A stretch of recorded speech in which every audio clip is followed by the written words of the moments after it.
दोस्तों, पाप मोचनी एकादशी व्रत श्री विष्णु जी के साथ धन की देवी माता लक्ष्मी जी के संग करने का विधान है। पाप मोचनी एकादशी व्रत सभी पापों को नष्ट करने वाला एक महाव्रत है, एक उत्तम व्रत है। पाप मोचनी एकादशी। पाप मोचनी एकादशी चैत्र मास की पहली एकादशी को पाप मोचनी एकादशी कहा जाता है। इस बार यह व्रत 5 अप्रैल को है। इस तिथि पर जगत के पालनहार भगवान विष्णु के संग धन की देवी माँ लक्ष्मी की पूजा अर्चना करने के विधान हैं।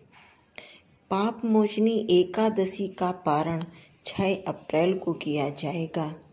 इस साल पाप मोचनी एकादशी व्रत का पारण समय 6 अप्रैल की सुबह 6:05 से लेकर 8:37 तक है। कहते हैं पाप मोचनी एकादशी को जो विष्णु भगवान संग माँ लक्ष्मी का व्रत करते हैं, प्रभु उनके सारे पापों को हर लेते हैं, सारे पापों को नष्ट कर देते हैं। इसलिए ये व्रत बहुत ही पुण्यदायक व्रत है। पाप मोचनी एकादशी व्रत 5 अप्रैल 2024 शुक्रवार को। पाप मोचनी एकादशी व्रत कल 5 अप्रैल 2024 शुक्रवार के दिन रखें। पाप मोचनी एकादशी चैत्र मास गुजरात एवं महाराष्ट्र के अनुसार फाल्गुन के कृष्ण पक्ष की एकादशी को मनाई जाती है। पाप मोचनी यानी पाप का अर्थ है अधर्म या बुरे कार्य और मोचनी का अर्थ है मुक्ति पाना। पाप मोचनी एकादशी पापों को नष्ट करने वाली एकादशी है। यह व्रत व्यक्ति को उसके सभी पापों से मुक्त कर उसके लिए मोक्ष के मार्ग दिखाता है। इस एकादशी के दिन भगवान विष्णु जी का पूजन करने से अति शुभ फलों की प्राप्ति होती है। विशेष आज 4 अप्रैल गुरुवार शाम को एवं कल 5 अप्रैल शुक्रवार व्रत के दिन खाने में चावल या चावल से बनी हुई किसी भी प्रकार की चीज वस्तुओं का प्रयोग बिल्कुल भी ना करें। भले ही आपने अगर व्रत नहीं रखा है तो भी व्रत विधि पाप मोचनी एकादशी व्रत में भगवान विष्णु के चतुर्भुज रूप की पूजा की जाती है। व्रत के दिन सूर्योदय काल में उठें, स्नान कर व्रत का संकल्प लें। संकल्प लेने के बाद भगवान विष्णु की पूजा करनी चाहिए। प्रभु श्री विष्णु की प्रतिमा के सामने बैठकर श्रीमद् भागवत कथा का पाठ या श्री विष्णु सहस्त्र नाम का पाठ या फिर श्री विष्णु भगवान जी के मंत्रों का जाप करें या फिर सुने।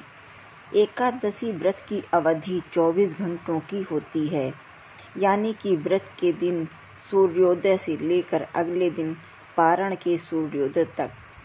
एकादशी व्रत में दिन के समय में ज़्यादा से ज़्यादा श्री विष्णु जी का नाम स्मरण, पूजा पाठ एवं ध्यान करना चाहिए। एकादशी व्रत करने के बाद रात्रि जागरण करने से कई गुना फल प्राप्त होता है।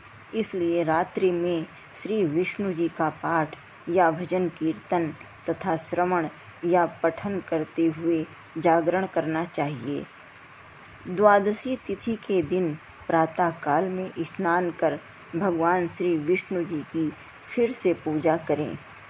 ब्राह्मणों को भोजन व दक्षिणा देकर व्रत का समापन करें। यह सब कार्य करने के बाद ही स्वयं भोजन करना चाहिए।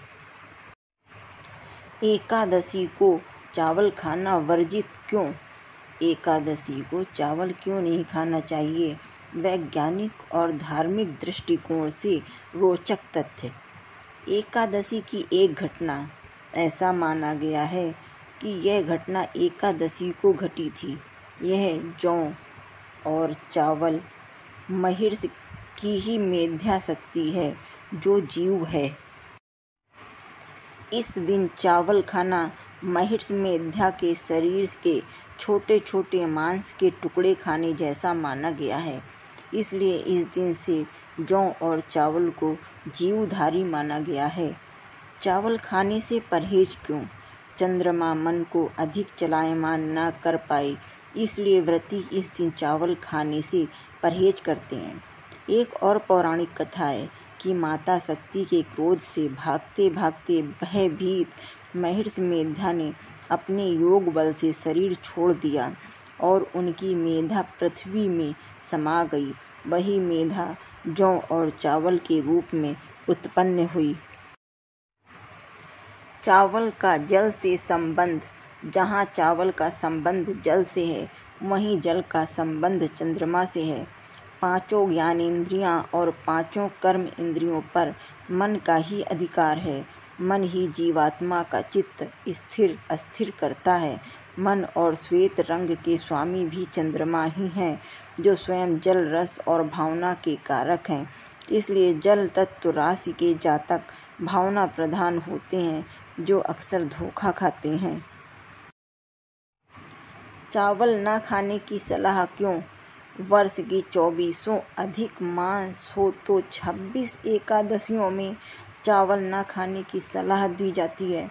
ऐसा माना गया है कि इस दिन चावल खाने से प्राणी रेंगने वाले जीव की योनि में जन्म पाता है, किंतु द्वादशी को चावल खाने से इस योनि से मुक्ति भी मिल जाती है। इसलिए द्वादशी को चावल अवश्य खाना चाहिए।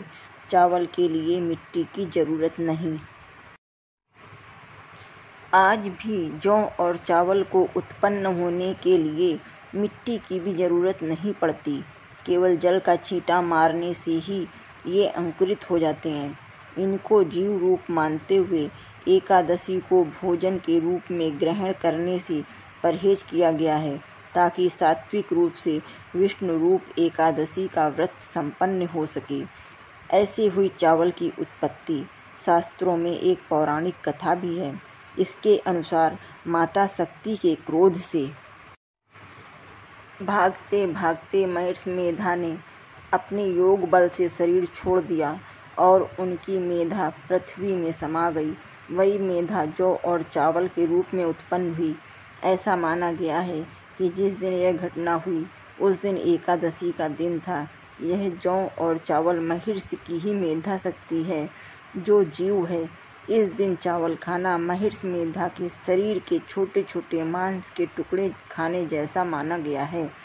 इसलिए इस दिन से जौ और चावल को जीवधारी माना गया है। ओम नमो नारायणाय। श्री हरि विष्णु, श्री हरि विष्णु।